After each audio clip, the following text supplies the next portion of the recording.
What is up, everyone? It is Corey, Jagon, Marco, back with another episode of the Dodcast. Likely to be one of the last, probably 2 episodes of the Dodcast, if I'm being honest. I guess I could be wrong. Figure we gotta do this one. This recaps the gold finals. This predicts the silver A finals. And then there'll have to be another episode that recaps the Silver A and B finals. I predicted the Silver B finals for last week's episode. It just hasn't been played yet. So yeah, those are both getting played tomorrow because I'm recording this a little bit later in the week than I would otherwise like to, whilst also watching this wonderful game of Counter-Strike where G2 is very possibly about to get eliminated after 3 games in this tournament because, hey, why not? Broken bad. Although CS2 has made a couple updates lately that might be helpful for those of you that are playing CS2 out there and can't stand being spin botted against every single 3 games that you play. So, let's get into it. So, first of all, I should turn this off, huh? First of all, this week we've got just the one set of games to predict, 2 sets of games to recap. We don't have a frag of the week, which, you know, I totally understand for War Within to just be like, fuck it at this point. If he doesn't get enough submissions, like, you don't want to, I've been there.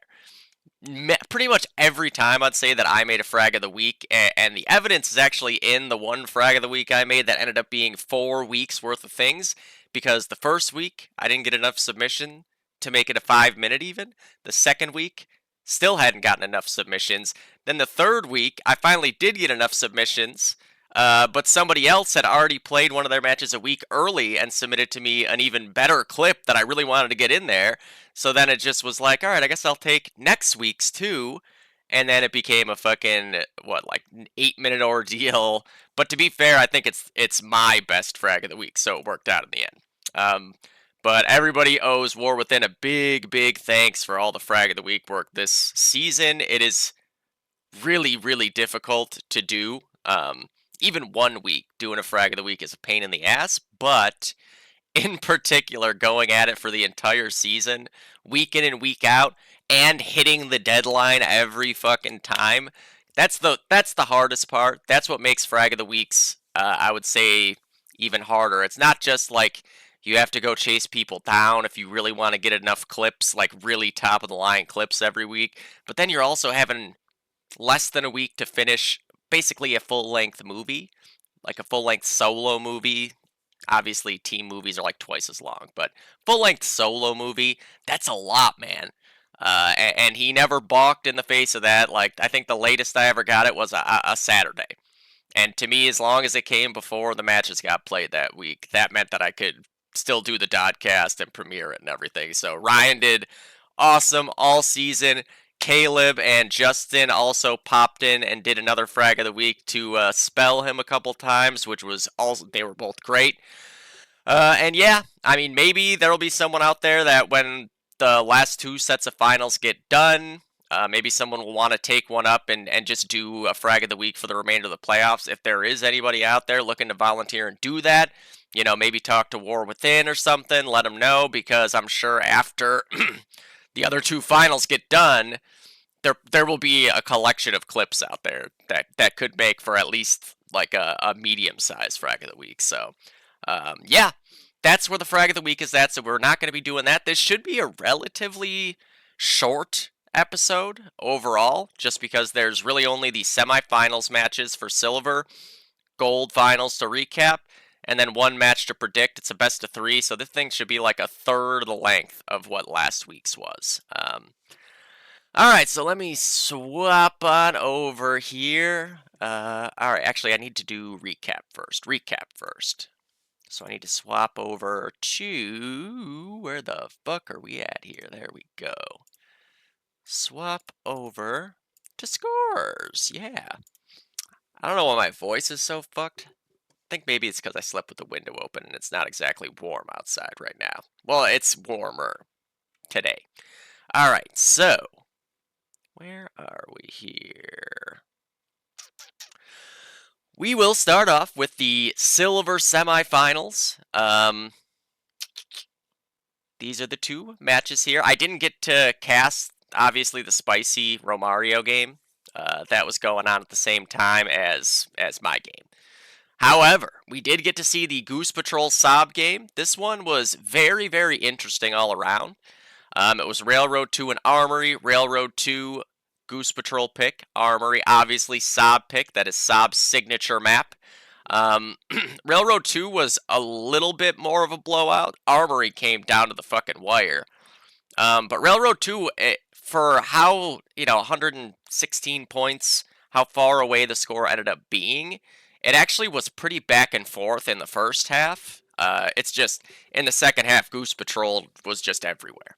So, getting into it, 297 to 167, Goose Patrol on their map over Sob. I can tell you right now, for Goose, Asani, big time, man. Big game Asani right here. But this was the first half, just to start off. It was 121 to 87, so Sob actually capped out. I want to say it was like a minute and a half into this half. It looked great for them. Everybody on Goose, except for Asani, was like severely negative after the first 5 or 6 minutes, I want to say. And then Asani just got crazy, man. Like, just started dropping bombs. He really single-handedly brought Goose back into this half. Potentially, this could have been a, rolling downhill type scenario for Sob, where if not for Asani going on like a really, really nice, I think it was like 10-3 start while everybody else had 4 kills or less, that opened up so much of the map for Goose Patrol to get their players into the game. Because, if you don't have anywhere to go and find the frags, obviously you're not going to find the frags. You're not going to be able to get warm. You're not going to start feeling it. And that's just going to continue to compound itself. Your confidence goes down. Things get worse and worse. But Asani, on balcony with that car, broke shit open. That allowed PDX to get going, which is obviously the next most important player to get going. And then that really just opened up the map for everybody else. So you can see here, Goose, 7 more kills for the half, 34-point lead at the half. For Sob, Nightmare, Allied side sniping here on Railroad 2, 31 and 13, vintage Nightmare sniper half. JN, 26 and 25, he looked great in this game. He was in there heavying. I believe, in particular with the bar, he was just, it seemed like 4 kills, 4 kills, 4 kills, 4 kills every life. 22 kills for King Yo, 21 for Scotty, 20 for Baron on the other bar, 15 for Caleb going train up against, I believe it was Bromley. And then for Goose Patrol, as I alluded to, 30 on Asani, and then we had PDX, Hopper, and Bobby, all with 25, 21 on Bromley going train, Nicholson with 16 sniping. That, I think, more or less played to how well Sob was controlling apartments. Like, even when Goose had most of the rest of the map, Sob was still making life a living hell for Nicholson in apartments, getting pushed up balcony, kind of like being ninja'd around, even proning on white steps to pick him out of loft, which they had done to me in scrims before that, so I immediately felt his pain on that. But yeah, once Goose Patrol got going here, they controlled the rest of this half pretty well. I would say it was about 12, 13, 14 minutes of just pure control for Goose. Sob would get glimmers of hope here and there, get 3-4 kills at a time, but then Goose would have somebody go off. Literally, it could have been anybody at any time. They all had moments in this half. And then it went to the second half, and then things just got crazy here, right? So you can see 176 to 74, that's a 102-point win, which doesn't seem like a lot, right? That's more a product of how good Sob was defensively, keeping good communication even when shit was going so horribly awry, not giving up as many full caps as they very easily could have, and as a lot of teams would have in this situation, because Goose was just a fucking buzzsaw. Boom, boom, boom. They were running into the buzzsaw over and over again. Almost broke the 200 kill mark there, did Goose. It was 196 to 110 in kills. On the Sob side, Nightmare top frag, 24 and 32. Scotty, 23. 18 for Caleb, 18 for Baron, 15 for Kingyo, 12 for JN, and then on the Goose Patrol side, PDX with 52 kills on that bar. I mean, Goose was at sandbag just like the whole time. And then PDX was pushing four-way with three other guys a lot of the time after they had sandbag. So it was just kill after kill after kill after kill. And then you look at the rest of the scores, man. 32 for both Bobby and Asani. 30 for Darren. He started off, I think it was 21 and 3. At one point, it really looked like he might be able to go like 40 and less than 10. He just wasn't missing. Eventually, that evened out a little bit more, and there were just no kills for him to get at a certain point, but he had a really nice start to that half. 21 and 3, I believe. It could have been even better than that, like 21 and fucking 1 or something. I think he didn't die for a while. If I recall correctly, he didn't die for quite a while. But yeah, in this day and age, people are too good at understanding nades and everything. Back in the day, snipers could, if you wanted to as a sniper, there were a few maps, this was one of them, on Allied side, where you could go for an unkilled half. It would just mean you weren't necessarily doing anything for your team. Because like, oh, well, they're nading loft, and I know that, and they're going for mid. You just got to not go for the break. Like, you go down to lower, you maybe shoot through the door, keep falling back. Axis side Donner was the big one, where you could really try to go for an unkilled half. That was always my goal on Axis side Donner, was to see how long I could go without dying. I think at one point I got to a game where I was like 33 and 1. I recall that screenshot, and like I saved it forever, because it was a 33 and 1 half on Axis side Donner, and I would see that thing pop up in my screenshots folder all the time. Much harder to have games like that now, but Darren did it for about like 10 or 11 minutes there, which was crazy. And then Bromley with 29, Hopper with 21, no kills left for him to get at that point when the rest of the team is combined for 200. We've talked about it a million times. There's only so many kills to get, man. Only so many kills to get. We see it time and time again. Teams like just barely crossing that 200 mark, and those are halves where you're like, you know, it's the kind of halves like this where it's like, wow, they've just dominated that half. Yeah, perfect example of why teams don't often break 200, and once they do, it's not going to go much further than that. So overall, 297 to 161. Big win for Goose. It's their map pick, though, right? You should win your map pick. It doesn't always happen necessarily, but that's why you pick it. So you figure Goose Patrol is going to be real comfortable. However, it goes to map 2, Saab's map pick. It's Armory, the signature map of Saab. Goose is able to pull this one out by 35. This game was very dramatic, back and forth. At one point, Saab was up. It looked like they could just sit on the lead, but then Goose Patrol comes back. They cap out. And then Saab needs to cap out again. I think it was like 2 minutes left, I want to say. I think it got to the point where Saab needed 2 cap outs. They get the first one. Then on the respawn, so Goose Patrol were actually doing a smart thing here on the fly. They were swapping classes around. Brino ended up on a Garand. That way he had the 2 nades, right? And could play at range. And, you know, obviously, the guy's insane at this game. I'm sure he could do it with a bar, too. But having that Garand being able to play at range against a sniper like Toki really made the difference in those last 2 minutes, because Saab came out on that next respawn and were able to actually get 5 out of the 6 kills, get the heavy route, and get the Allied 1. Last alive is Brino. I believe he got 3 or 4 kills there from the docks, and that iced it. Saab came so close, but man, PDX, as always, when it comes to holding on to double caps, breaking double caps, there's no one better in the game at that. He just has impeccable instincts and timing.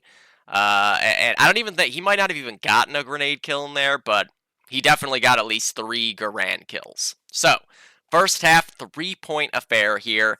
On the hard side for Goose, which was pretty impressive to me that they beat Saab on this half.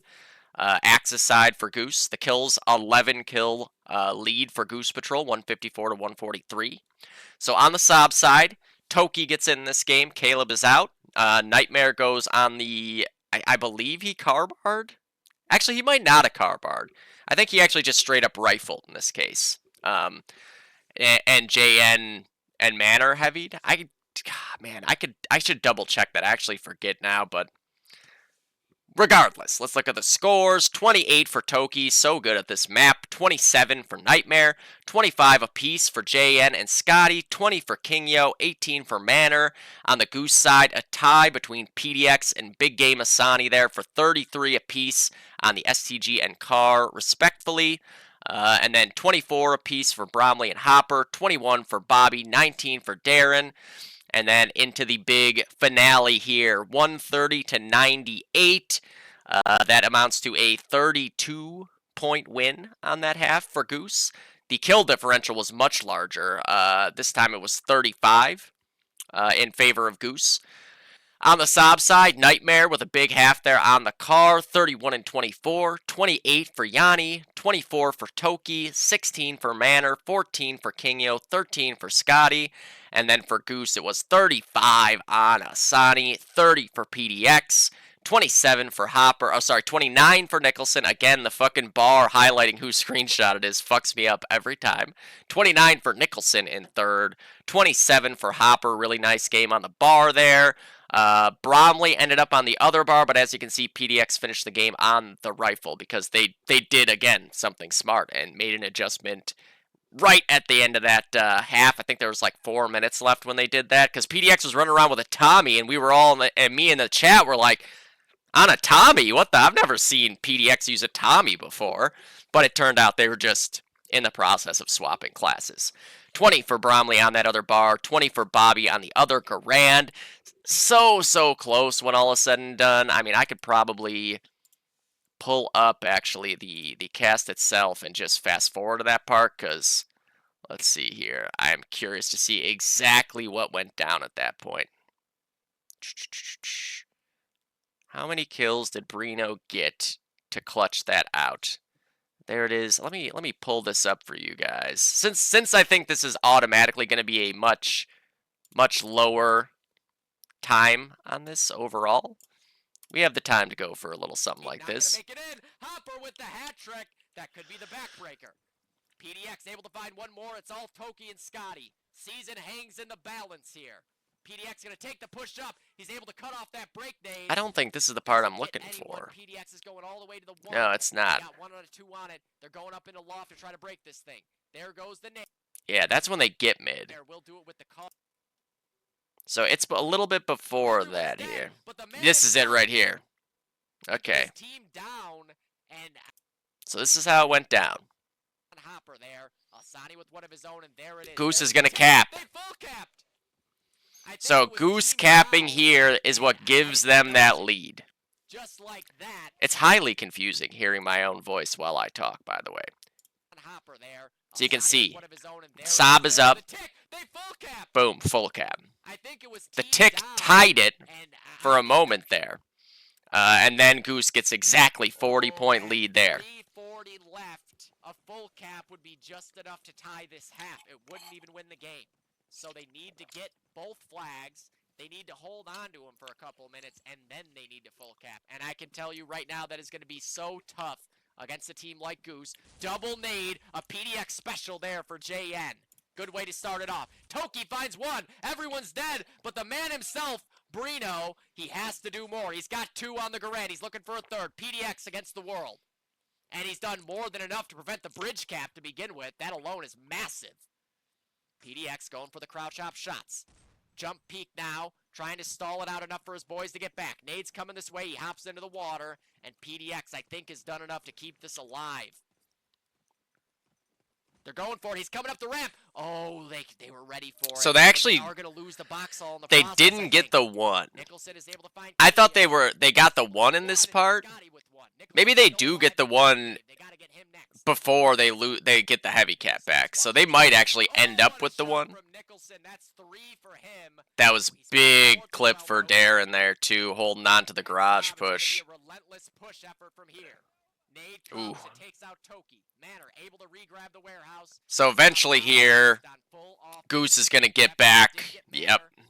need a box all cap. Nade comes right into the here. land. He did a good job of stutter stepping. This is basically where the game, for all intents and purposes, ends up over. Like, they were in really good shape. Asani with a double kill on the car. Toki able to break the bridge cap. Nice 2K. But, like, just coming up with even trades all over the place. Boom. Almost a PDX special there. It's PDX all over on the docks. PDX is able to find one on the Garand, one on a nade. He's checking corners, making sure King Yo can't get away with any shenanigans here. PDX spamming through the table. Nice shot for Scotty. And oh man, here's the problem, right? They're not getting too many ticks when they don't have box haul. I'm curious. They needed to have both flags and then cap out. See, right now it's coming out pretty even. Right now, 31-point lead. A cap out would have done it. Actually, they lost by 3, so yeah. A cap out would have done it. That was the backbreaker, I think. It's 2-on-6 here. And Brino cuts off that break. Gets forward position to ensure any breaks that come are immediately traded. Hopper with a 4th kill there in his streak too. And that does it. I mean, Nightmare was trying to put the team on his back here. Did everything he could. But look at this setup there. Oh. Nicholson is up next. He's in the wallpaper undetected. They do find him. Toki goes down to Nicholson. Just every kill in that situation is so important because it stalls out the ability to go for the cap. They needed a cap out, and just getting 1 kill at a time. You know, it's not like Goose needed to get bridged. They were up by 33 points or whatever. So yeah, that was just really, really big time clutch play on the side of Goose to finish it off there. It obviously ended up very, very close when all is said and done. But Goose Patrol is able to keep that undefeated, unblemished season going, make it into the finals.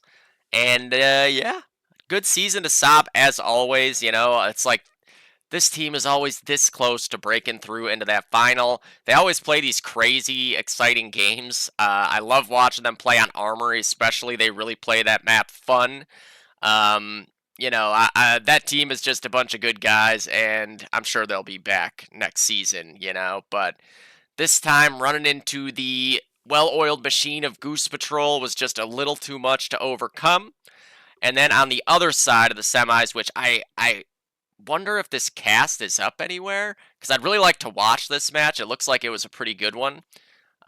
Spicy versus Romario, and Lennon and Saints. It ended up being the Lennon pick for Romario, Saints pick for Spicy.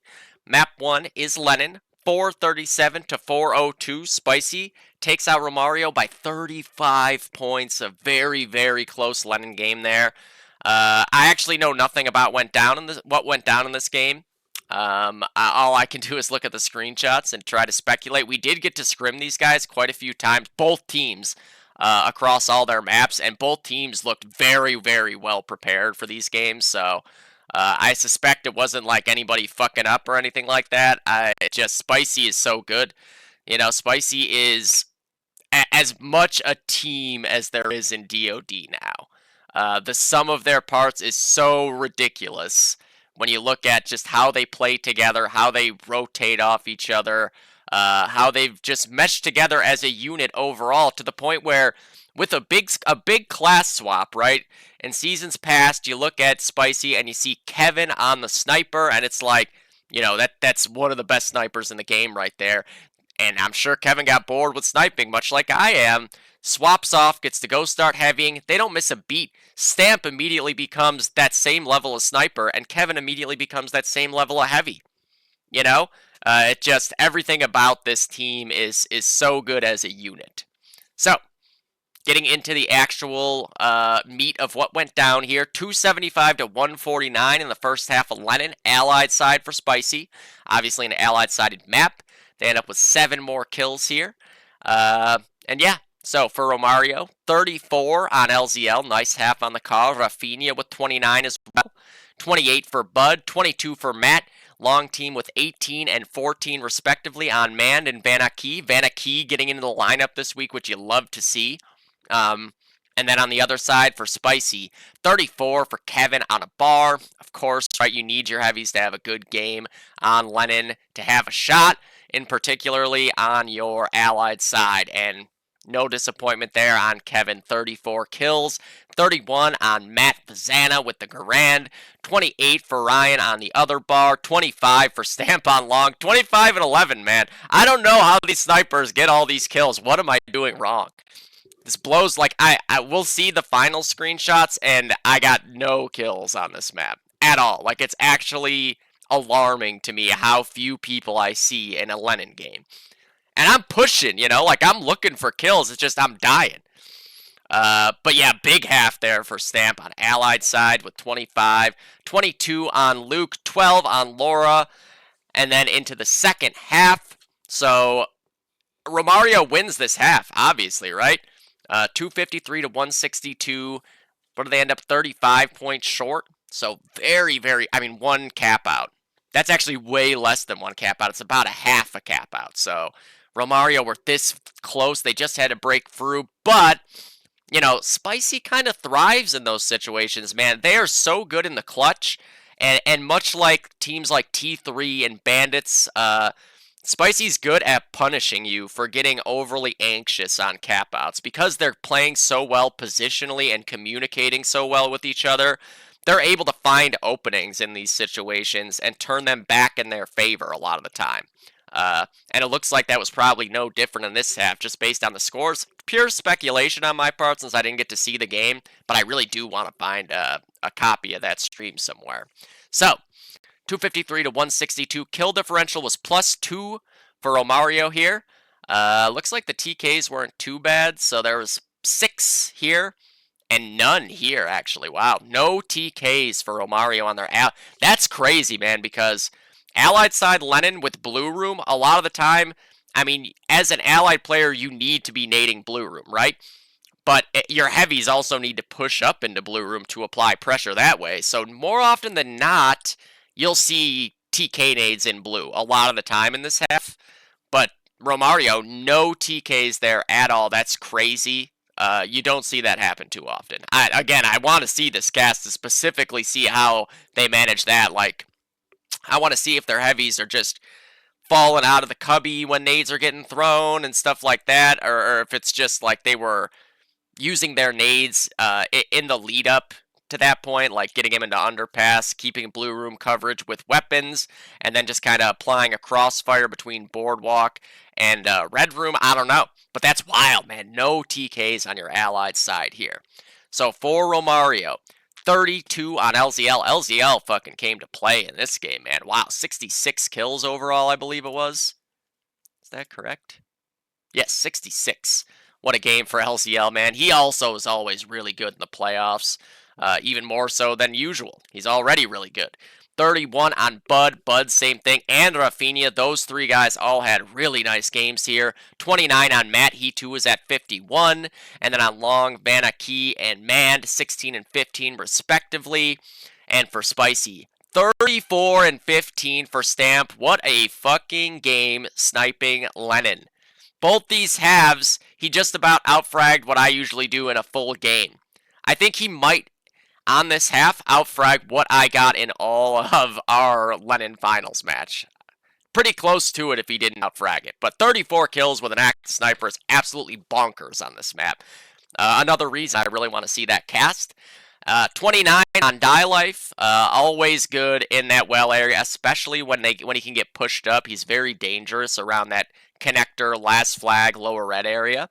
And then 23 for Ryan on one of the heavies, 23 for Kevin on the other one. Not a bad half there with the STG.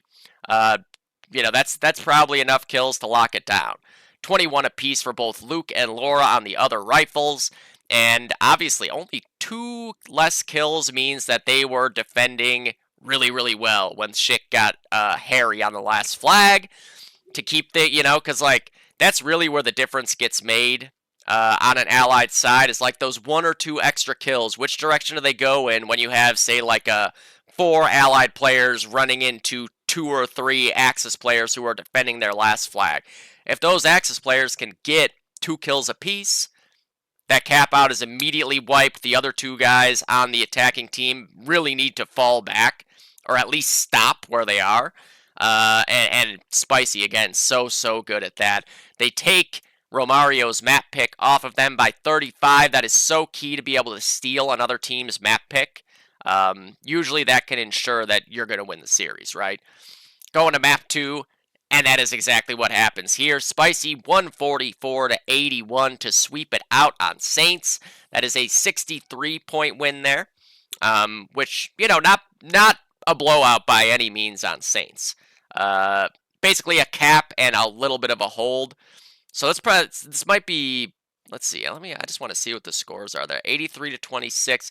Okay, yeah. So it was basically what you would expect here. Saints plays pretty allied-sided still. Obviously, the map is continuously being worked on, but it's one of those things where, like, as far back as I can remember, my memories on Saints have always been that it's allied-sided. Axis side, you're just getting blown to bits by grenades. If you're a sniper, you're probably going to get 1/3 as many kills on Axis as you will on allies. I specifically remember playing this one in CEVO, and it was A-Pro versus HSB. We lost by 2 points. Both teams, it was like 100 to 20 on their allied sides. And I think it was 43 kills with the allied sniper and 11 kills with the Axis sniper. So it's not like it's that new that it's allied-sided, but I think that some of the changes that got made still kind of, it hasn't quite pushed it into the Axis's favor at all yet. It's meant to. Like that nade catcher that's at the end of bridge, that's supposed to help. However, all that really does is it just makes it so you have to finesse your grenades. Like, it's not catching grenades unless the guys throwing them are just like fucking just gunning them up in the air. Like, if you just throw a regular line drive, you don't even really have to aim it that well. Certainly the archway on the Axis side of bridge is helpful. Like, I know I've seen snipers that once they get across to that side of bridge will tuck into there, wait to hear at least like 3 nades blow up, and then start trying to attack the green room, get out, attack the half wall. That half wall, I think, is like the biggest weapon on the Allied side. And I know in the newest version of Saints, that's gone. And not that the whole wall is gone necessarily. Oh shit, I was looking at the goddamn, I'm an idiot. I was looking at the wrong window that whole time. Idiot. Let me just pull up these screenshots so everyone can look at them since I fucked up so bad. I already know when people are watching this, they're going to be like, what the fuck? He's not looking at the screenshots even. Well, let's look at the screenshots here. I thankfully hadn't looked at the screenshots for Saints yet because I started rambling. But there you can see Lennon first half. Have a lookie at Lennon's second half. Bada bing, bada boom. All right. Now we can move on to Saints. But as I was saying, not that the half wall is gone. It's that there's that little broken, almost like steps there at the half wall, the broken wall, whatever you want to call it, connector. That now has been flattened out. So that you can't just sit there where you're just fully protected looking up at the double windows, and then you can look over it to the left side of bridge and the middle of bridge and on the bridge and the connector.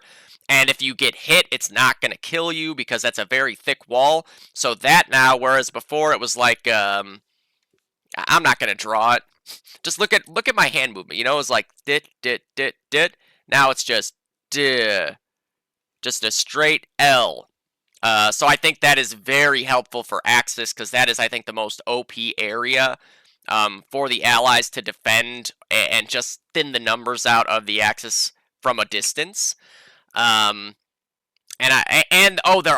also going to be a balcony for the Axis side bridge now too, which I think is a nice touch. Much like Harrington has that balcony area where you can kind of get out safely, at least have a chance. that will now exist for the Axis side of Bridge on Saints. So hopefully between those two changes and whatever else they're working on, that can, like I said, hey, it's fine for a map to be Allied sided or Axis sided. It's just getting brought back closer to even now. Obviously, it's still relatively new in rotation.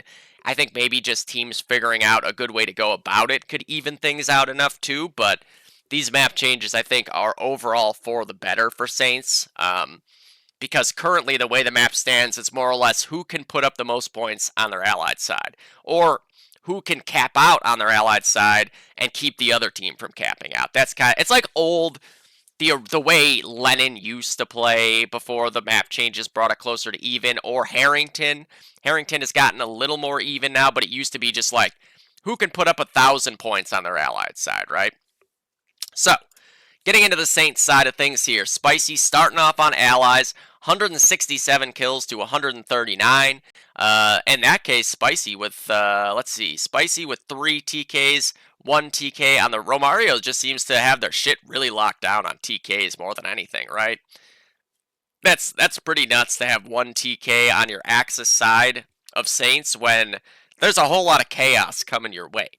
So this was 83 to 26 in this half, actual score-wise. That's about a 57-point lead. So not bad at all. For the Romario side of things, 34 kills on Rafinha, putting up a big half on the car there. Bud with 27, 23 on LZL, 21 on Mand, 18 on Vanaki, and 16 on Matt.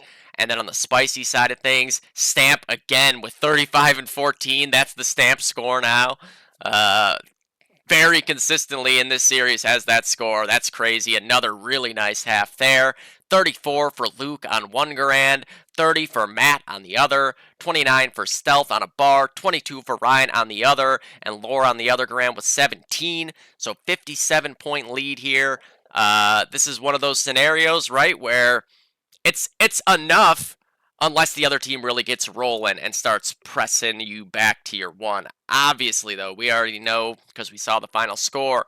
Spicy comes out and wins their Axis side. I would love to know if they actually got a full cap here, or if this was just like such a fucking back and forth that they managed to have almost the exact same scores. Kills 169 to 165. That's a lot of kills between the two teams. Holy fuck. Obviously, a 4-kill lead for Romario there. TK-wise, though, 7 TKs on the Romario side, only 3 on the Spicy side. I would guess, though, that probably was a product of it's the second half. They know that if they lose this game, that's it. They're done for the season. They have to start pushing and pushing because they need a cap out kind of thing, right? That's when mistakes start to happen because you can't be quite as crisp in those like very crazy chaotic situations. I mean, just go watch the Bandits Thunder Finals series stream. Lots of TKs there because it was so intense. It's just the way it goes. Everyone's trying to make that play.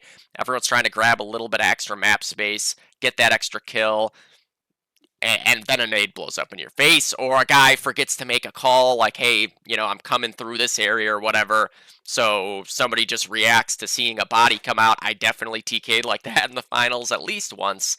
But 61 to 55 is the actual score in favor of Spicy on their Axis side, which is very impressive. Winning Axis side is fucking tough, man. You basically need to have a really nice initial, and then you need your rifles in particular to be able to sort of lock down, first of all, the Allied Sniper, because the Allied Sniper has so many advantages on this map, just in general, right? But then on Broken's side, those bars are heavily favored, really up against anybody. They can pre-fire. Generally, you know the angles that you're coming out. You can wide swing. You can do a lot of things to make those cars miss. You generally don't have to worry about the sniper that much, unless you're playing against Stamp, as we can see there, with 39 and 25. I hadn't seen that yet. But yeah, like that Axis side is very, very tough to win on, unless your rifles and sniper are playing really, really good, strong DOD, which you can see here with this team. Boom. And then Kevin as well had a pretty good Axis side on a heavy. So for Romario, doing everything they can here to bring this thing back. 40 on Bud, 33 on Man, 33 on LZL, 31 on Rafinha, 19 on Vanaki, 13 on Matt, and then on Spicy finishing it off, getting that next berth to the finals, continuing this storyline, which I just love the way that this storyline has worked out. With Spicy, they kept making it to the finals season after season, but losing. Now this season, they come out, they beat the team that beat them in the last final, vanquished that. Boom. They beat the team that beat them in the previous final here, vanquished that. Boom. Now they're in their fourth straight final and are going up against the undefeated Goose Squad, trying to do something that's only been done twice in KTP history, to go wire to wire without losing at all. Here's the thing, right? Let's establish this now, before the matches happen. If Goose Patrol lose a map but win the series, do we call that an undefeated season? Because in the event that the other teams went undefeated, they had not lost a map at all. They played some best of threes. They never lost a map. Even in season 3, when Clinic went undefeated up until the semis, if they had won, I don't know, if they won the semis 2-1 and then won the finals, would we call that an undefeated season? You guys let me know in the comments on that, because I have no idea. I personally, if I had to guess, if I'm Goose, if they lose a map, they wouldn't consider it an undefeated season. Just knowing, especially PDX, how he feels, I think that he would be like, no, it's not an undefeated. We lost a fucking map. What do you mean undefeated? That's what I think he would say. I would feel the same way about it if I got that far and then lost a map in the finals but won the series. I wouldn't call that an undefeated season. But the storyline very much on the side of Spicy here. 39 kills for Stamp, 39 and 25 on Axis. That's so hard to do, man. Stamp is playing just his best fucking DOD this season on the sniper. Maybe he's been a sniper all along, and it just was a matter of getting him on that thing, because he's put up a lot of numbers that I am jealous of looking at. You know, an Axis-sized Saints performance like that, the kills he had on Lennon sniping, just like, I am unable to find those kinds of kills on Lennon. Stamp continues to impress when Spicy needs it most here. 37 on Matt on one car, 33 on Luke. The dynamic duo of Die Life and Dillard continue to impress as well. 26 on Kevin with the UNT, 17 for Ryan on the STG, 13 for Laura on the Stas, and the most important number of all for Spicy here, 2-0, a clean sweep into the finals, where they will be playing against Honk Honk, the Goose Patrol. And this is a big one, man. I feel like this is realistically, I mean, it would have been interesting, some other finals matchups, but they were not possible because they were playing each other on these sides of the brackets, right? When it comes down to the way the brackets were set up, I think that this is, for story's sake, the most interesting one. Both teams have everything in the world to lose. An undefeated season. Spicy, a fourth straight finals loss would be devastating, I'm sure.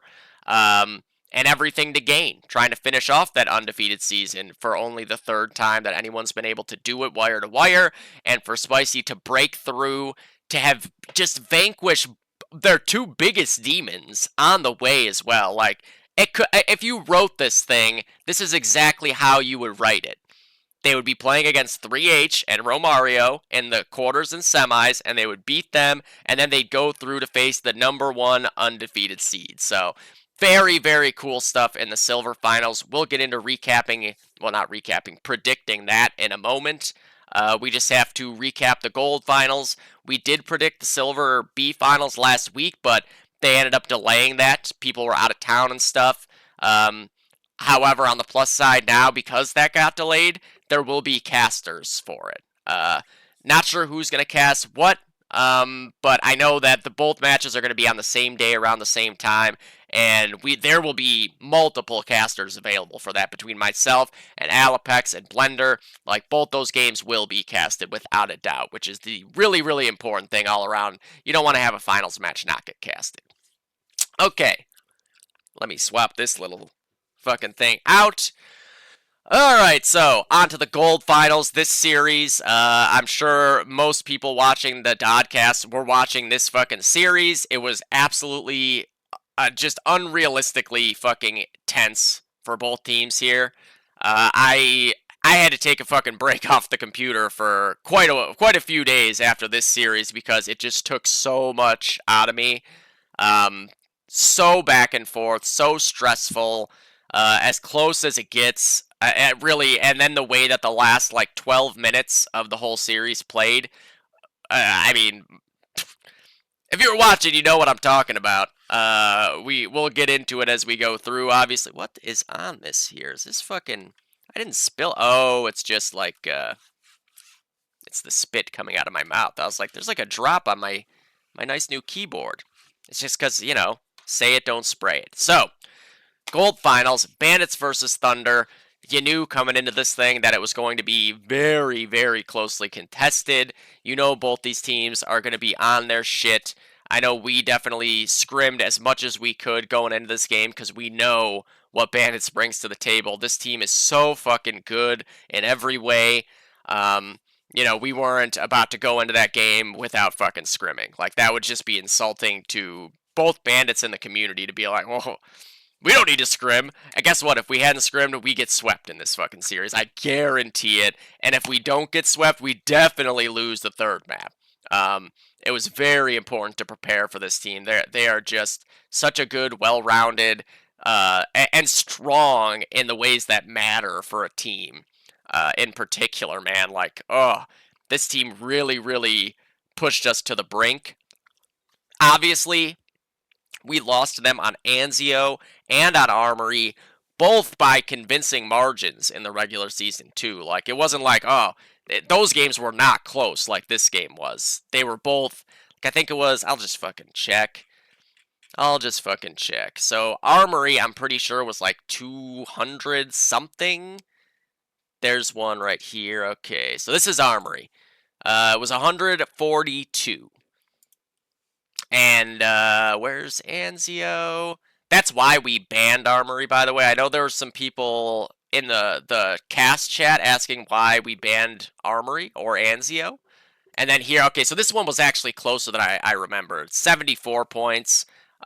Basically, like, if we had gotten both double caps and then capped out. Like, held on to the double caps for a minute or two and then capped out. So it was closer than I remembered. It didn't feel that close to me at the time, though, to be honest with you. It felt like and just knowing how good Bandits is individually on Anzio as well, it just, man, that match just felt much more of a blowout than 74 points to me. The way that those guys, we saw it against Over, where like Milo and Taylor and Andrew and Plaza on Axis side will just be everywhere. That's what happened in the game against us too. Although I don't think Taylor played in that game. I think it was Alex Element was the other heavy. And they did the exact same thing. Milo just appears at your fucking first flag and you're like, we're going to cap out. And then right before you cap out, he's got your one. And then it turns out like, oh, they've collapsed backwards and gotten Plaza too. And now we can't get them out of here because they're just shitting in our faces. So the finals though, so the way the veto went down, where was it? Match alerts? There it is, match alerts. So Bandits bans Railroad 2. We ban Armory, as I just showed there. It was, not a particularly close affair. Then Bandits, of course, pick Harrington. No surprise there. We pick Lennon. No surprise there. We ban Thunder. I mean, obviously, Thunder, little bit of a wild card. It's not necessarily that I think we feel uncomfortable on Thunder. It's just that there's too many variables to take into account. Ninja cap situations. You don't want to lose in the third map of the finals by a random ninja cap on Thunder. And also, just, you can run into a hot hand on Thunder that could just end you right there. And then this was the big one, so it came down to Bandits and Saints. And, I mean, you would think it would be Anzio that Bandits would pick here. But I was hoping they wouldn't, just because there's never in the history of DoD been a Saints final, certainly not in a main league, like maybe in OGL or UGL or IGL. There was a fucking Saints final. Not that I can remember personally, but you know, don't quote me that there was none in those. But when it comes to Cal, TPG, SIVO, any of those, no. There's never been a Saints final. So to me, DoD historian, I was really hoping they'd pick Saints. Even though I felt like we had a better chance on Anzio, I was hoping they would pick Saints because it's never been done before. It would be interesting. We always play the same maps in these situations, right? Like Harrington, Railroad 2, Lennon, Anzio. Very rarely do you see anything else. So I was very, very excited when they picked Saints for the final. Um, you know, I think that Anzio would have been just as close, either direction, right? It would have been a crazy game. It just, Saints has never gotten played in a final before. This is cool. We're going to get to play each other in a situation that's never, ever happened. So, as we see, Saints did come into play in the end. And that allied side of Saints was really the X factor when all was said and done, man. Who would have fucking thought that coming into it? So, map 1, Bandits pick, 277 to 220. This game was crazy. So just to give you the rundown in case you didn't watch, Bandits on their allied side come out, boom, flying, cap out in a minute and a half. Not good. We come back, we get mid, we get map control, we're threatening cap outs. We just can't seem to break through. They keep managing to defend it. I think it was probably like 7 or 8 minutes worth of time where we were this close to capping out over and over again. There was a point where mid was the last flag we needed. They broke it, with like probably like a fifth of the cap zone left to go. They defended their bridge flag as the last flag long enough to break through and get the 2 back multiple times. And then eventually, after grinding away, they got enough kills to break through, get mid back, start threatening, put us on the back foot. They held us on there for whatever amount of time was left, minus like a minute. Because then in the last minute, when we have the whole team going to Mountain, Taylor drops a fucking nuke on us, gets a double nade kill, bar, car, I think it was double nade kill, bar, pistol, car. 5 kills in, honest to God, like under 3 seconds. It leaves Jules in a 1 versus 6 for a full respawn. Like, we were all just sitting there watching Jules for a full 9 seconds. Jules is able to get the kill on Taylor, so no ace, but I was so sure Taylor was going to ace there. Just because you get all 5, it's like ghosts take over to fucking tell you where the last guy is, It just feels destined. But Jules was able to kill Taylor, however. CK, the second guy into Mountain House, hits a no-scope, caps out just before we're able to get around the corner to go for the clutch shot. Bandits stacks up their lead in that first half. So where is the actual Harrington? Is this Harrington? That's the second half of Harrington. God damn it, these screenshots are all out of order. So that cap out extended that lead from 45 to 85. 165 to 80.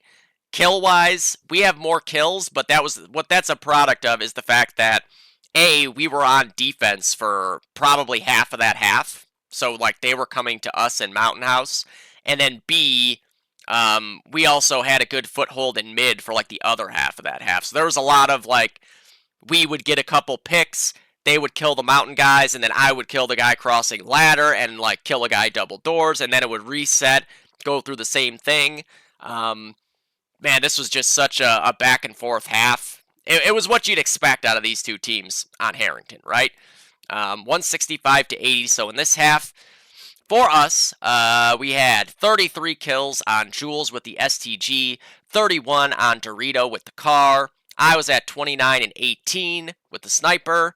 Tox 28 and 30 on the car going mountain. Omenair, Ryan Emo 27 Untering long. And then 21 on J-Rod Stossing long as well. And on the Bandit side, just like perfectly distributed frag totals here, as always with them. So you had 28 on CK, Garanding mid, 27 on Justin, sniping mid, 27 on Taylor, having mountain, 26 on Milo, heavying Mountain, 24 on Alex, Garanding mid, 23 on Timo, Garanding long, 85-point lead after their allied side. Um, we certainly felt like this was doable. That's not too bad. It would have been so nice if we could not give up that second cap out, though, or if we could have gotten a cap of our own if we were going to give that cap up. Just to keep it to the point where it's like if we hold mid for any decent amount of time and cap out, we're in the lead, right? Because you know you're going to cap out on allies eventually. I mean, maybe not against this team. They are very good at defending, but you have to at least feel like you're going to cap out an allied side. So it goes to the second half here. This was just, honestly, like, again, a perfect example of how to play your Axis side of Harrington. If teams ever want to know how they can improve on their Axis side, watch this game right here. Watch what Bandits does. So, 140 to 112. We still come up short without that cap out given up because this is, what, a 28-point lead? Yeah. We needed to not give up the cap out that we gave up in this half, or we needed to get, obviously there's a million scenarios here to make up the other points. Regardless, what happens here, we come out, we get mid, we're holding mid, we get mountain, we're threatening a cap out. Bandits, very, very smartly, man. 6 guys long. You know what happens? They over-fucking-whelm long. Because odds are we're going to send one guy there most of the time, and then maybe a second guy, but it's 6 on 2, right? So, Bandits, once they killed the long players, they had fucking free reign of the rest of the map. Taylor and Milo in particular, it seemed like just wiping the entire team out, like 3-3, 4-2 kills between the two of them over and over again with Unters and STGs pushing up long. It was just impossible to break through the defense they had at long, and then they would then turn it back on us. Like, we were kind of trading off kills at our 2 for a while. They would get our 2, they would flank, we would kill the guys on the flank, hold mid. We had the heavies able to go to ladder because there was nobody coming to the 1, stuff like that. But eventually, they got so many kills in such a quick order that they were able to reverse around, get mid, turn that into going around capping our 1, and then the only thing we had left was their 1. Jules left there, 1 versus 6, nothing he could do. They cap out. Then, the unfortunate thing is we get a fresh respawn. What do? We cap out in like a minute. Like, we get mid, we get long, we get mountain, we cap right back, and then it's like, fuck, man, like, of course, we couldn't do that 5 minutes ago, where we would have still had a shot in this game. And then what happens is sort of like the same thing. After we get that cap out, it's very similar to what happens on the first initial. We get mid, we get mountain. They send 6 guys long. They do a perfect job of defending and turning it into offense. We do hold on to mid for the rest of the half, but we never break through for another cap out. Bandits take this game by, 57 points overall. So in this half, they outfrag us 160 to 148, which makes a lot of sense having played in this game. I would have guessed they outfragged us in this half. So on the Thunder side, 32 kills on Tox with a Garand going mid, 29 on Ryan Emo barring Mountain. Who's next? 24 on J-Rod Garanding long, 23 on Jules barring Mountain, 21 on Brian Garanding mid, and 19 for me sniping mid. I had just nothing to do in this half. Basically, my job was to hold mid, and because they were flooding long, there's just nobody coming mid. And then I would go try to help long and just get my head popped off by Taylor, Milo, or CK, or Timo, or Justin. Like, somebody was just always ripping my head off. I would be sitting in mid-house, waiting for the chance to kill anybody. We'd go down long because they had so many players going that way. I'd go back up to upper connector. Boom, instant death. Like, they were just perfectly executing, man, all around. And then on the Bandit side, Milo with the top frag, 32 on the STG, 30 kills on Justin, of course, 27 apiece for Alex and Corey, 26 for Taylor on the other heavy, Timo with 18 as the anchor long. He's going long by himself there. Here's the thing. If Timo doesn't do his job to begin with, Bandits don't have the opportunity to flood long. So Timo and his feel for that position, really a big X factor in that game, because he could have easily gotten run over in the process of those initials, right? If he just gets run over, they lose the 2. They don't have the ability to flood long out to turn it into the offense that they turned it into. So just really props all around to Bandits. They're so good at this map.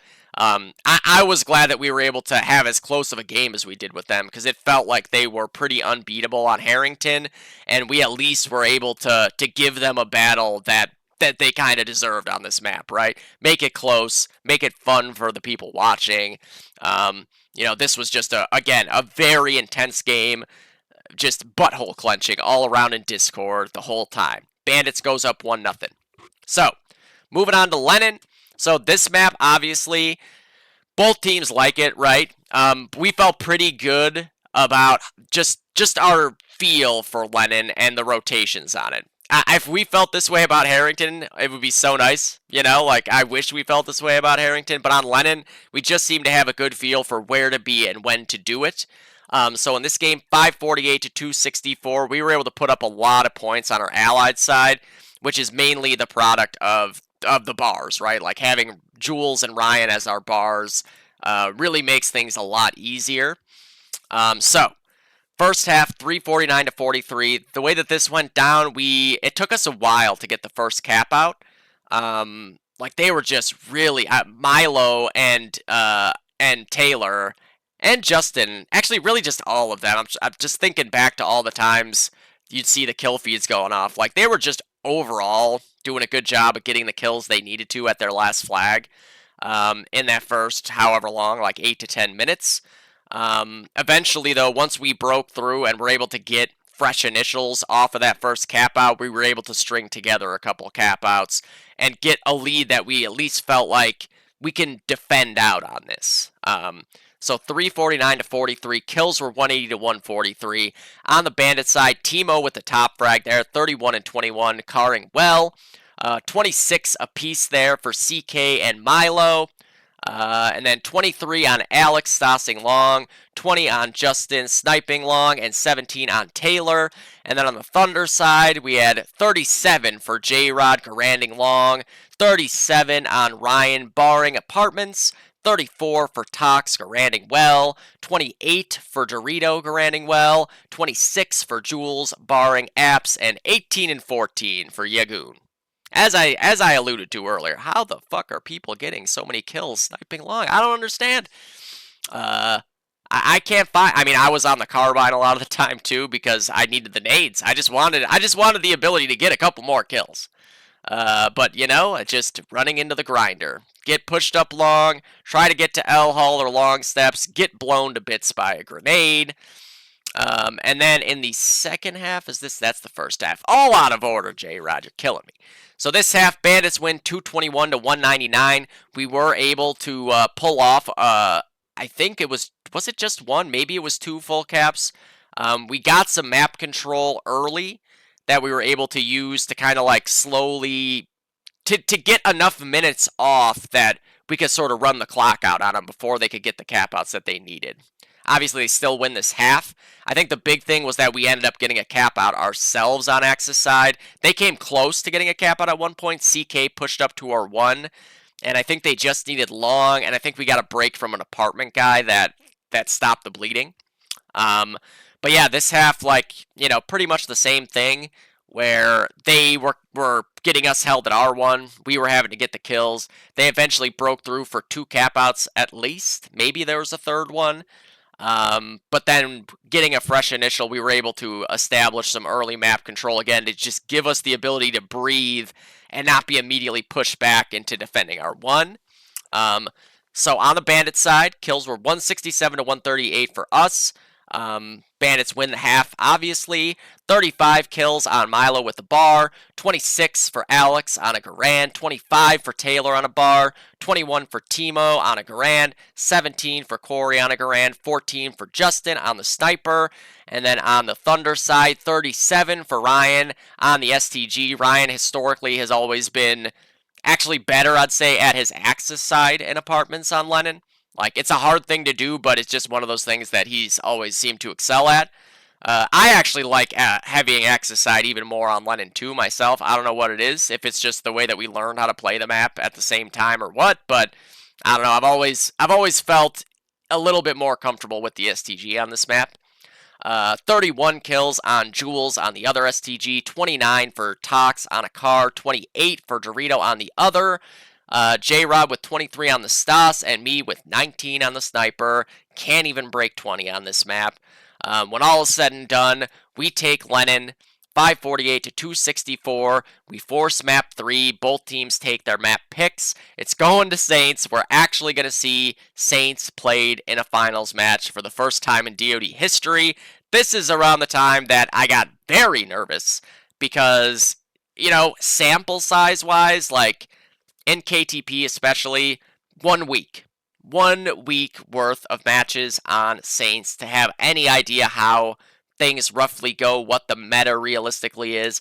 Obviously, scrims certainly help to form that meta a little bit more clearly for us. I'd say lots of emphasis on Broken Bridge. Broken Bridge is the major crux of the map, as everybody who's played Saints lately has found out.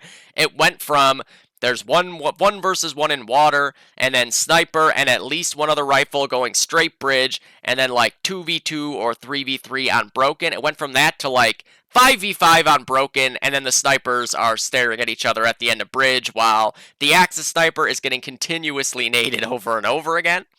That's pretty much the story that you see on Saints, right? Okay, so, and the thing is, right, with these changes, I'm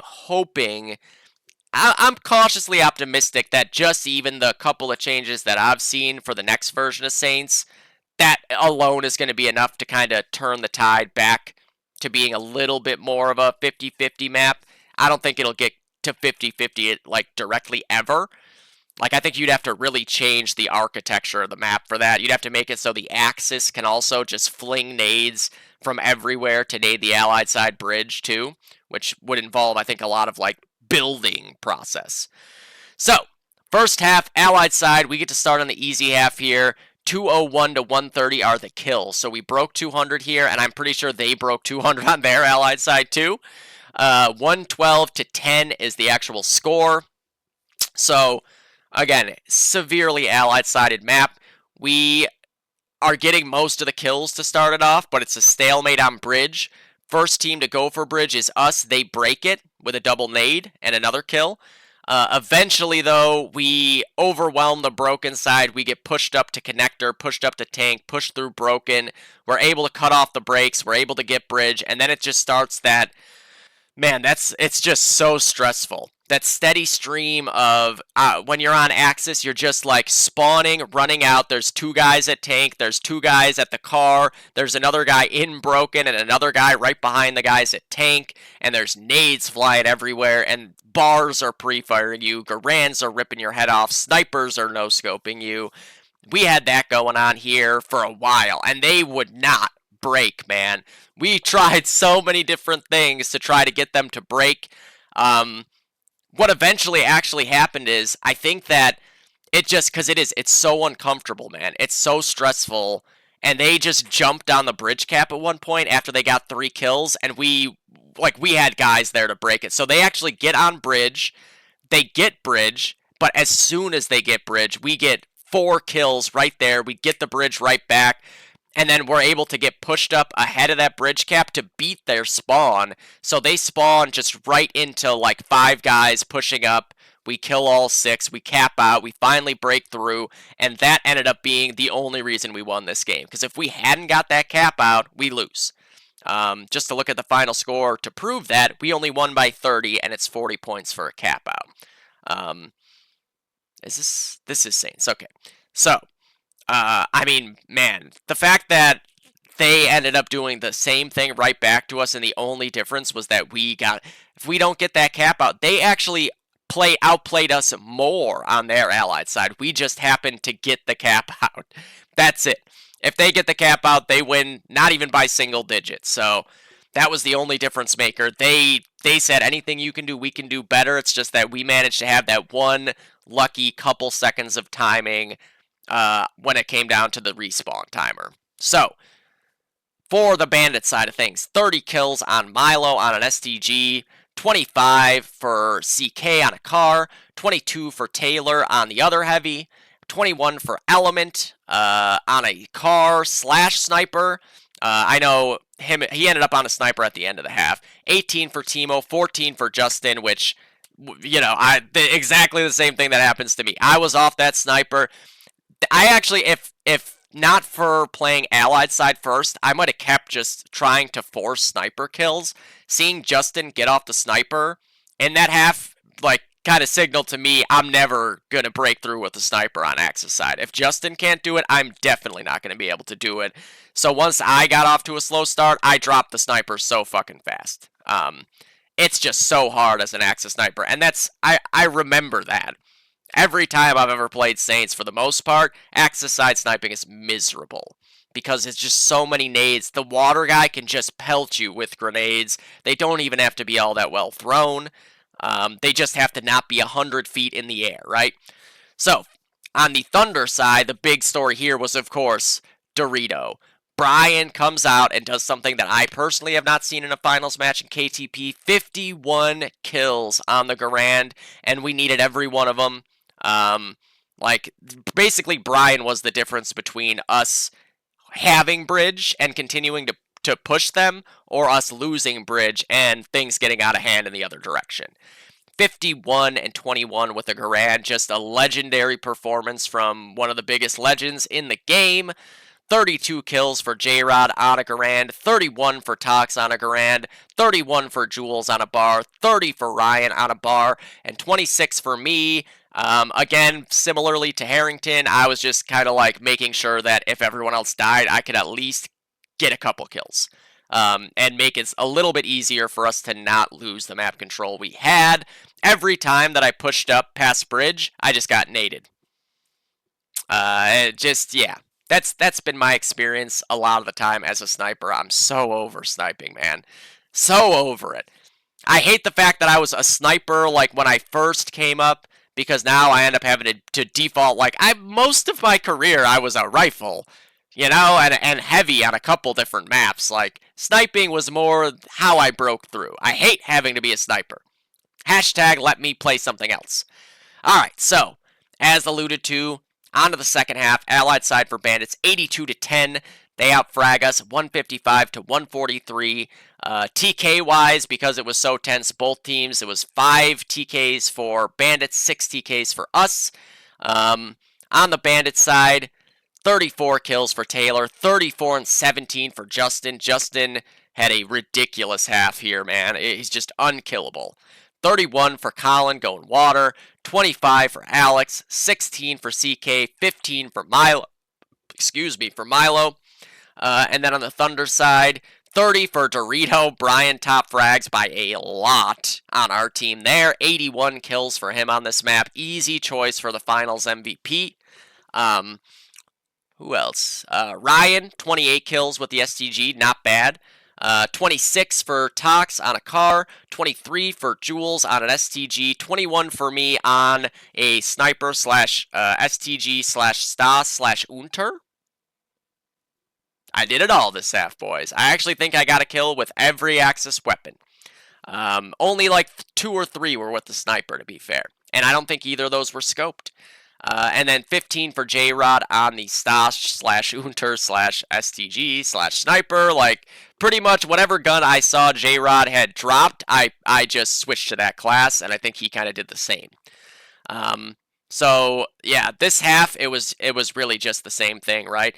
Bandits up our ass. They actually got mid earlier and started fucking us up the ass earlier, to be honest with you. Like, I think it was probably 4 minutes into the half, they got bridge, and for the rest of the time, it was just like, oh my god, we're gonna lose. It's just a matter of time before they get 6 kills, and there's no opportunity for anybody to try to clutch it out. I know there was one point where I killed a guy with a pistol who was prone diving for the flag. There was a point where Tox and Jules were the last 2 alive versus 6.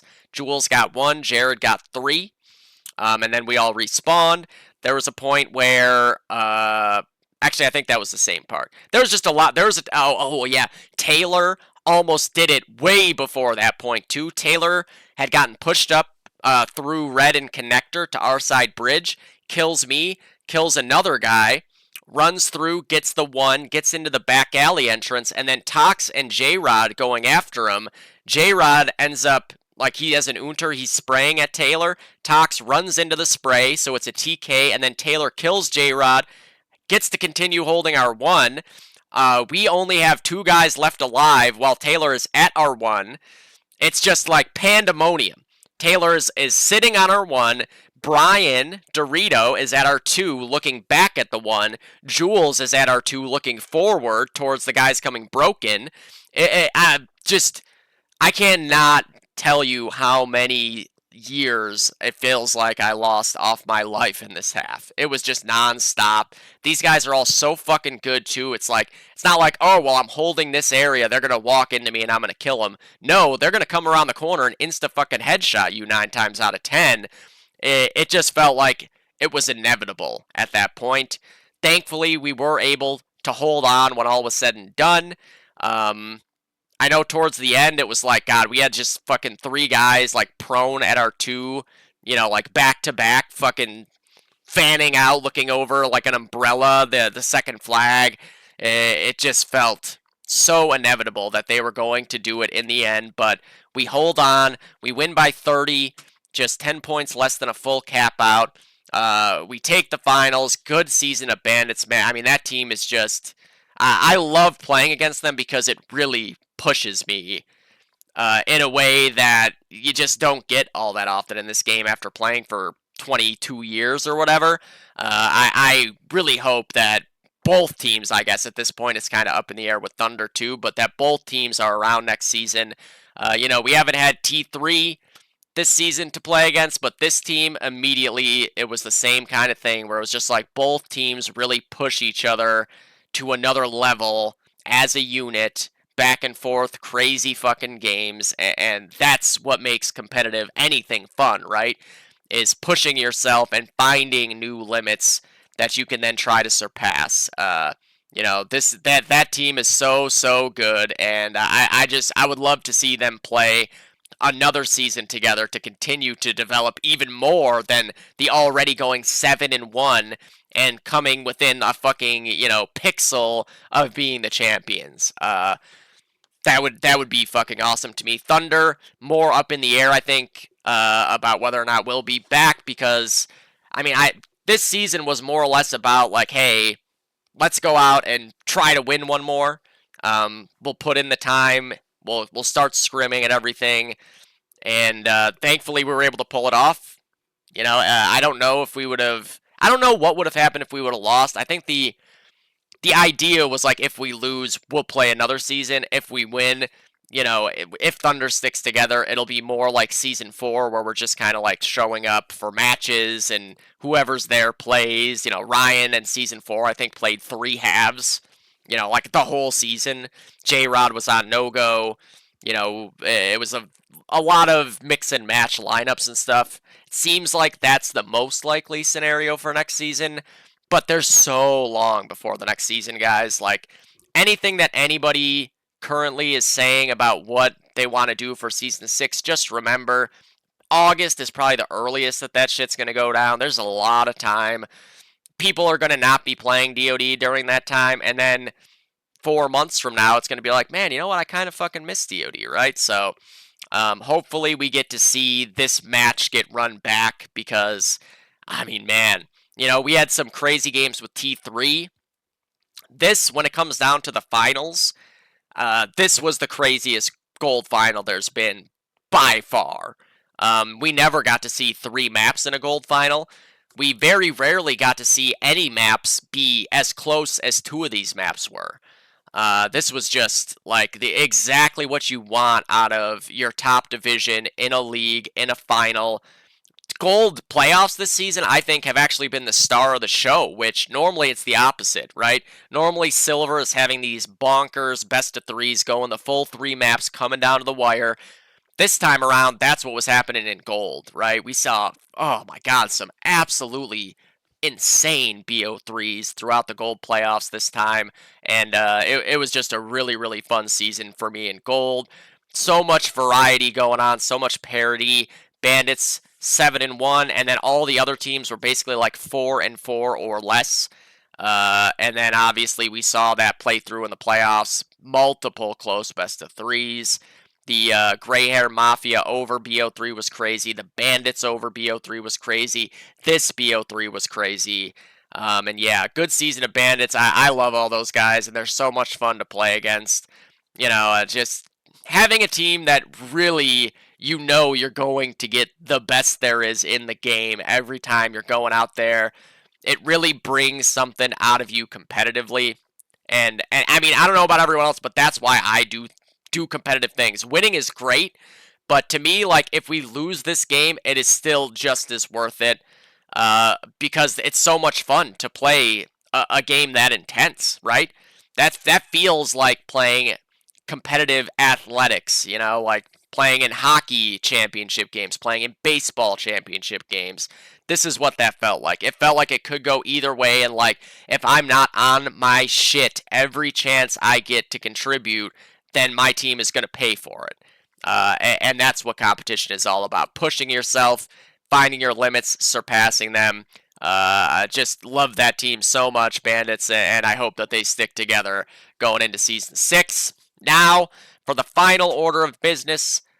Oh, man, how do I still do this an hour and 20 minutes? All right, Silver Finals. Silver Finals, Silver Finals. Ugh. Let me find the match alert. There we go. Okay, so HRG late arrivals going down at 8 on Sunday, as we can see there. Now, pick band, Goose versus Spicy. Right off the bat, we got the Geese. They're banning Anzio. I think that's smart. Spicy is very, very good at Anzio. And I don't, like Goose, I think had a close game with Romario on Anzio. I don't think that they love the map in general. Spicy bans Harrington. I think same kind of, like, I can just remember what I just said. It applies on the other direction for Spicy here with Harrington. Goose picking Lennon, going full chaotic here. I actually think that all these maps are pretty good for both teams, if I'm being honest. Goose picking Lennon. Obviously, we know who the players are on Goose. They're going to be good at Lennon. I can tell you from having played against a lot of them, well, all of them, at different times. Brino is a god on Lennon. Both Hopper and Crawd in Apartments going to be a lot. Very good at the map. I look forward to seeing that. Kevin and Ryan versus Hopper and Crawd in Apps. Matt and Luke in Well versus PDX. And probably Asani, I would guess, right? And then DB and Nicholson at Long versus Stamp and Laura. Like, these are all fun matchups across the board on a fast-paced map. So, boom. I like that map pick for both teams. Goose picked it. Then we got Saints, and let me tell you, Spicy is very, very good at Saints. They understand how to play this map right off the bat. Scrimming against them was actually a big thing that helped us kind of like fully form what we want to do on the map. Like, I think without the scrims against Spicy, we might have been playing Saints a little bit differently heading into that final, but the way that they played, like, that kind of helped us make the last adjustments that we needed. Here's the thing, Goose has been able to see some Saints games now, so it's not like they're not going to understand what they need to do on Saints. So I think that this will be another one that's close. I have a very, very good feeling that this best of 3 series will be the premier best of 3 of the playoffs. And I think it'll come right down to Armory, which is the third map. What ended up happening with the final pick ban? Spicy bans Railroad 2. Again, I think that's a good choice. We just saw what Goose is capable of on RR2 on their allied side in particular. And then Goose, smart, ban Thunder. Spicy, so good at Thunder. Don't take the chance if you're Goose there. Armory, leftover. Again, I think this is favorable for both teams here. I like that matchup all around. Sniper matchup is really good there. The heavy route is really good. And then on the bridge, there's going to be so much firepower between, PDX, Asani, Nicholson, DB, or Reptar, whoever ends up there for Goose, and then Luke, and Matt, and Laura, and Jared. Like, this is just going to be an all-out frag fest going on the bridge on Armory. So to look back, let me see here. Let me get them scores up. Screenshots. All right, well, obviously we can look just last week here. Armory Goose took out, I would say, the best Armory team that there is. Saab, like pound for pound. I think Bandits is right there with them too. Bandits have a really, really good grasp on what it takes to win on Armory. But Saab is right there for me as well. Goose being able to beat them shows that they are pretty ready for that map. But again, Spicy, like the strength that that team has, will it matter in the end for Goose? I feel like Spicy is just so good at playing off of one another. It makes a map like that really, really hard to deal with them on. Same goes for Saints here. Where is this the Goose Saints matchup? Week 6, was it? No, 5? 5. So in that week, we had Spicy beat No-Go 211 to 80, so not new for Spicy to be good at Saints. Where is... Huh. There. Oh, nope.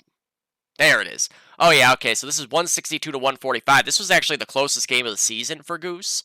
No Asani in this game, no PDX, so a little bit different, but M1 played really, really well and pushed Goose to the brink.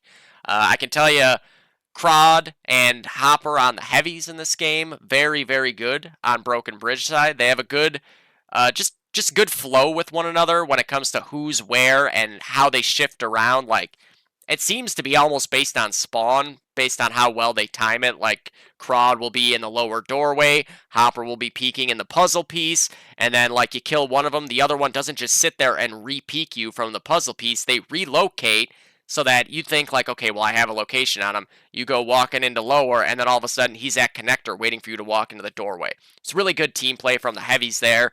Obviously, Asani, PDX, Nicholson, DB, Reptar, Zamplet, whoever, Bromley, I keep forgetting Adam, whoever Goose has as the guys in their rifle core, lots of skill there. So like that matchup between the snipers and rifles on both teams, whew, man, that's going to be a heavyweight battle for the ages on both the bridge maps, and obviously also in well on Lennon.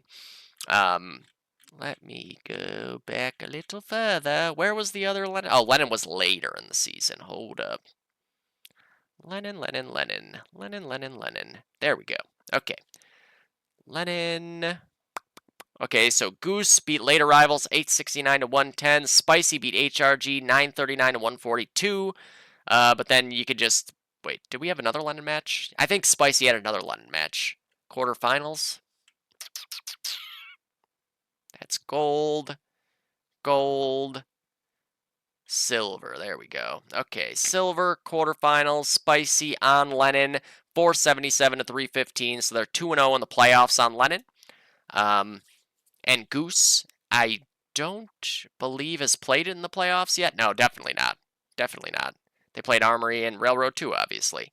But you just look at the Goose players, you can feel pretty good about their chances on Lennon 2. They're going to come prepared for that. Brino will have them 100% ready, no matter what the lineup is. But looking at the actual map-to-map, okay, where is the match alerts? There we go. All right, so right off the bat, Goose's pick. Man, this is... I mean, that of all the 3 maps, I think that map is the biggest toss-up. Armory is a pretty fucking big toss-up, too. I really, just to start off, I really like Spicy on Saints.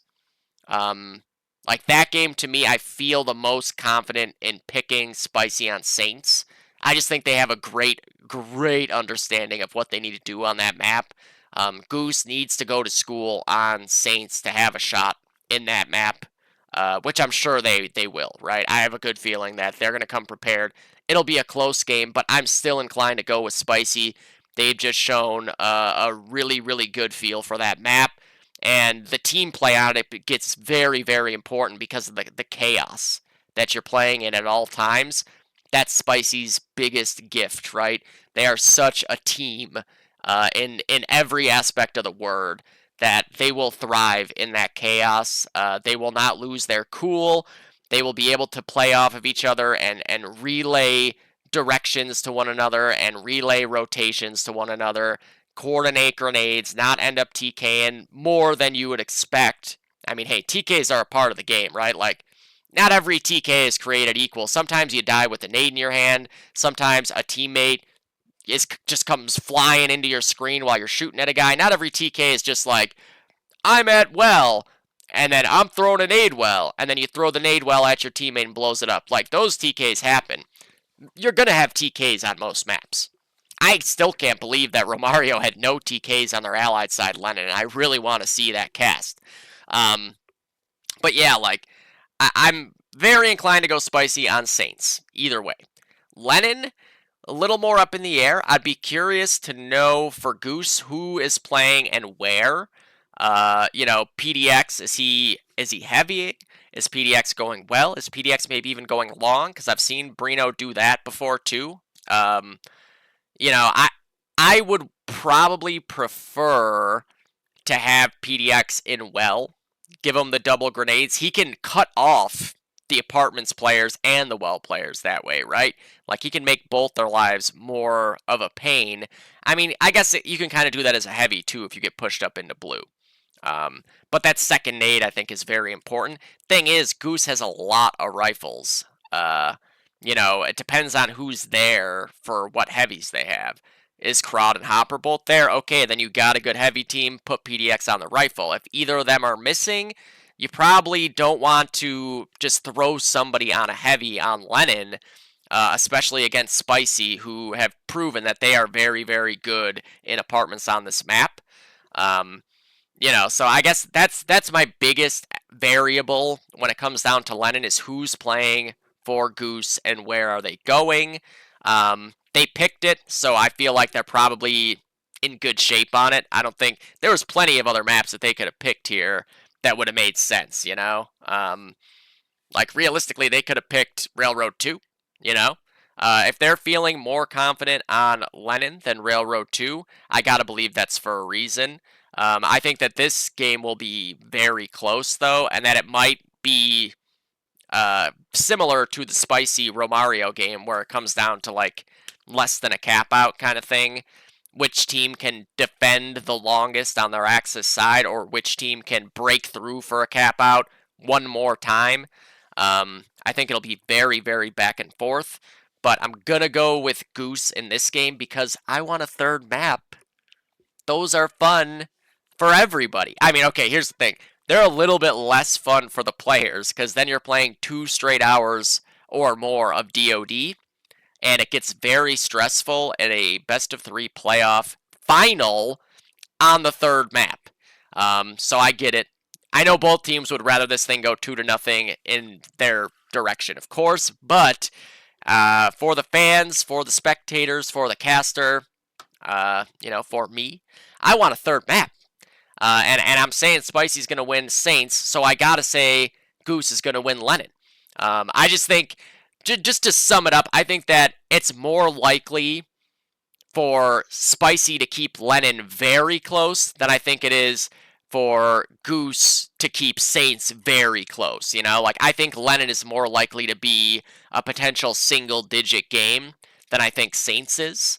I think that Spicy has a pretty good Axis side of Saints, which, hey, let me tell you, a good Axis side of Saints just means not giving up 100 points. However, they were able to win their Axis side against Romario, who, again, I played against both teams in scrims all week. Romario was no slouch on their allied side of Saints.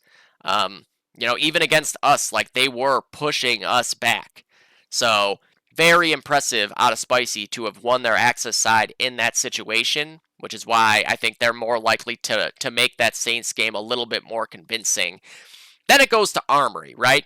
And we just saw Goose able to beat Saab, definitely the best silver Armory team, on Armory. PDX was heavying in that game, which on that map in particular, you definitely want Brino on a rifle. You definitely want him spamming those grenades to both sides of bridge. It's just, here's the thing, right? You also got to still deal with Matt and Luke. That Die Life and Dillard dynamic duo is very formidable. And in a 2-on-1 in that case, him and those two versus PDX, obviously he's still got Asani as well. Do not discount the worth of Asani in this series. Asani might be the most important player on either team when all is said and done, because you know for sure what you're going to get out of the big stars that there are everywhere else. For Asani, this is a big, big final, right? I would guess his first 1.3 final. Like, I know he played some 1.3 long, long ago. So this is, pretty high pressure situation. The guy came up big in those semifinals. He's going to need to come up big again here, regardless of who's in the lineup for Goose. Asani's going to need to have a big game here to match up with Life and Dillard and Stamp on Bridge on Armory. Like, that's a fucking tough Bridge team to play against for anybody. So Asani's going to have to come up big. Man, I don't know, man, with this Armory game. This could be absolutely epic. This could even be something that comes down to a Ninja Cap. We've seen a lot of Armory games come down to Ninja Caps. Which team do I think is more likely to pull off a Ninja Cap? Well, here's the thing. I would say Spicy for sure, but the Goose Patrol side, no slouch at Ninja Capping either, and in particular when you have Brino there directing traffic, being able to give you specific directions on what you need to go do. He will know when the time is to ninja. He will know when the time is to go forth with that ninja. So really, like, both teams, very good chance of pulling off the ninja.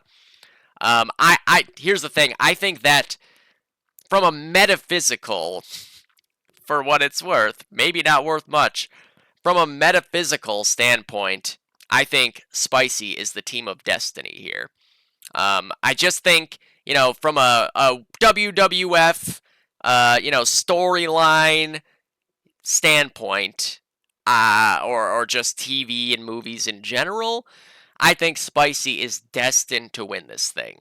However, Goose being undefeated and trying to make history, that also is kind of a destiny-based thing too, right? Like, no one else has ever got to the finals to lose their unblemished season. Man.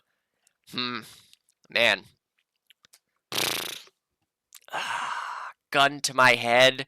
I mean, I gotta pick someone here, right? I can't be a pussy in the last prediction of the season and just say fucking. I mean, here I'll say it: coin flip for sure. I don't know who's gonna win this game at all. I think this will be the best of three that the playoffs get to have this season. I think they're very, very well matched teams. And I think that this is actually the best case silver final for everybody. Like, for us watching, I think that this was the best matchup that we could have got all around. Both for the skill matchup and for the storylines that there are on both sides. I don't know. I'm going to say, here's the thing, consistency, right?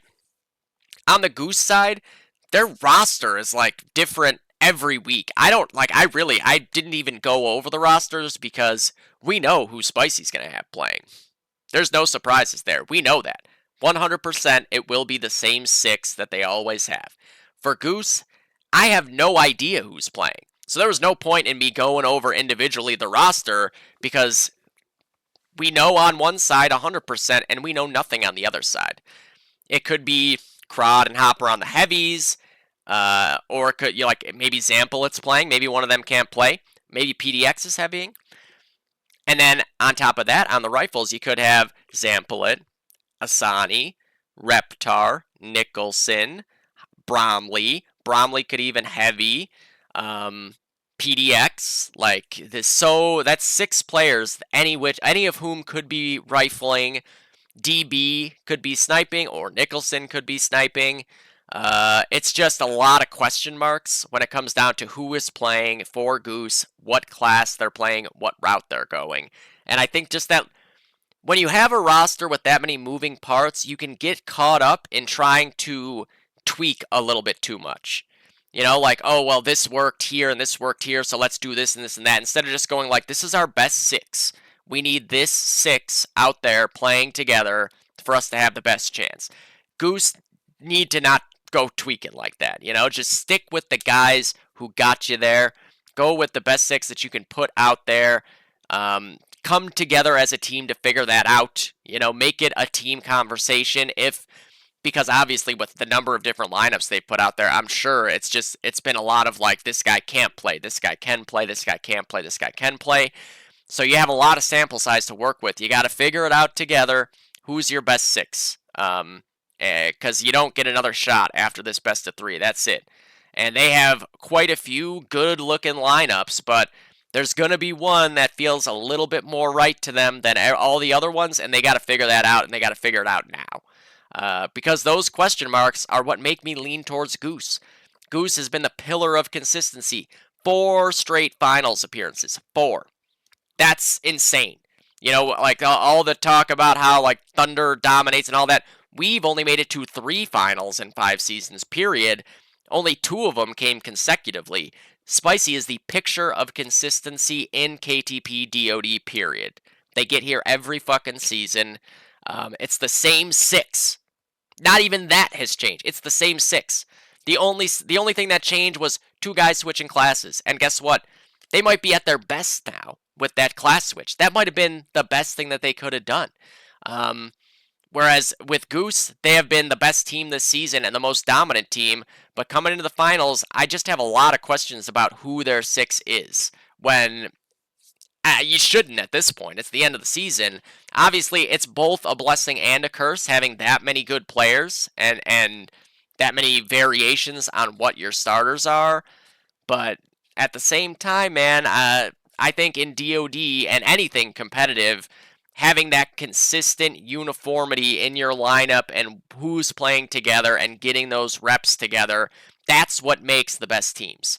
Like, you want to get as many hours and reps and scrims and matches in with the closest thing to that same 6 as humanly possible. That makes me lean Spicy. Here's the thing, though, right? Like, maybe it doesn't matter. Maybe they end up with PDX and Asani and DB and Nicholson and Bromley and Crod. I don't even know how many players I just said, and Hopper and Bobby. I don't know. Let me pull up their lineup real quick. Just so I can look at this thing one more time on what 6. Okay, Nicholson, Hopper, DB, Reptar, Adam, Crod, Samp, PDX, Asani.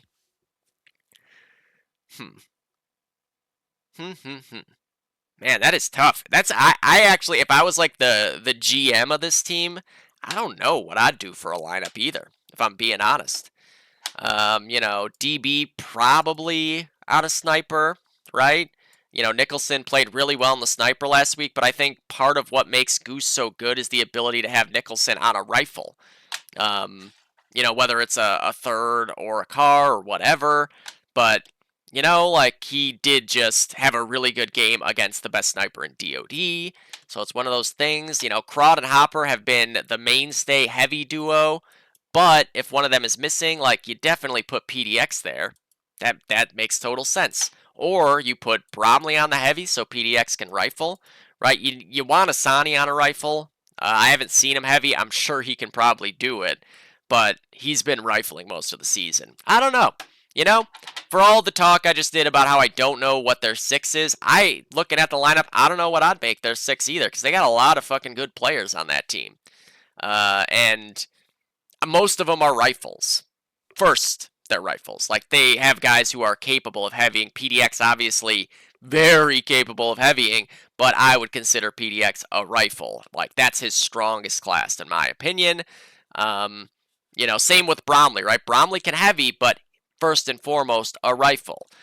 We've seen Darren can play any class, but first and foremost, a rifle. Yeah, I don't know. Maybe they play mix and match, map to map. I could see that happening too. That might be the way to go, I guess. Like, if you got a guy who really doesn't like rifling well on Lennon and you have another guy who does, swap them in. You got a guy who really doesn't like heavying armory, but you got another guy who does, swap them in. But yeah, I mean, because I'm a wrestling fan. Like, I just started watching me some wrestling again in the last couple of years. It feels like the old days with HBK and Stone Cold and The Rock and Triple H and Undertaker again. It feels good. I'm playing off the storylines, the angles. To me, the angle in this game is spicy. They vanquished their two biggest specters of finals past to get here. This is their fourth straight final. I think they're going to break through once and for all here. It just seems like destiny from day one. But, I mean, again, as you could tell, I just sat here for the last, 20 minutes trying to figure out who's going to win this game. It's a coin flip. Let's be real. It's a fucking 50-50 game, and we're the lucky ones in the end because we get to watch it, and I get to cast it. So, yeah, good luck, have fun to both those teams, man. I think that game is going to be even more fucking intense than the gold finals, which, in that regard, too, I'm sorry because that was so stressful for all 12 players in that fucking game, I'm sure. But yeah, this is going to be a very, very fun final. I think the Silver B finals are going to be just as close as well. So yeah, we got a lot of fun DoD. One more weekend of DoD, everybody. Be here Sunday night. 8 p.m. is the Silver B cast. 8:30 is the Silver A cast. I'll be doing one of them. Alapex, I think, will be doing the other one. Or Blender. I have no idea. Actually, I know Blender hasn't gotten a cast the last couple of weeks, so I'm not positive if he'll be there. But, hopefully he can get in on one, because the guy has been very, very clutch this season, stepping in when we didn't have a secondary caster for the majority of the regular season, too. So, because Alapex was playing in matches a lot of the time. That's kind of the rub when you're trying to cast and you're also playing. You get kind of fucked by your own matches a lot of the time. But we will see you guys Sunday. We'll be back next week to recap those games. And then I'm thinking I kind of would like to do one more show after that.